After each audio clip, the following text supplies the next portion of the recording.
रामकृष्ण हरी मित्रांनो, आज कांदे लागवडीचा तिसरा दिवस.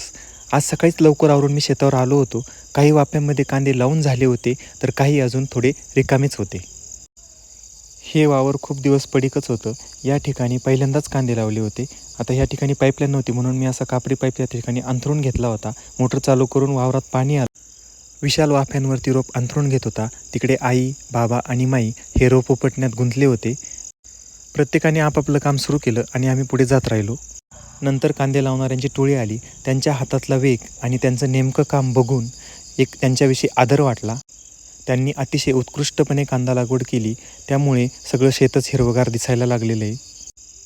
आज दुपारपर्यंत सगळे कांदे लावून झाले आणि त्यानंतर त्यांनी लगेच उडीद काढायला सुरुवात केली. शेतकरी आणि मजुरांचं कामच असं असतं, एक झालं की दुसरं सुरू होतं. या मेहनतीमुळेच शेत जिवंत राहतं, धान्य उगवतं आणि अन्न तयार होतं. आणि म्हणूनच मला वाटतं, कष्ट म्हणजेच खरी संपत्ती आणि शेतकऱ्याची मेहनत म्हणजेच खरी प्रेरणा.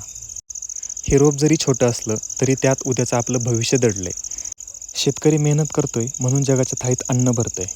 म्हणून शेतकऱ्याच्या प्रत्येक घामाचा थेंब हा सोन्याहून मौल्यवान असतो.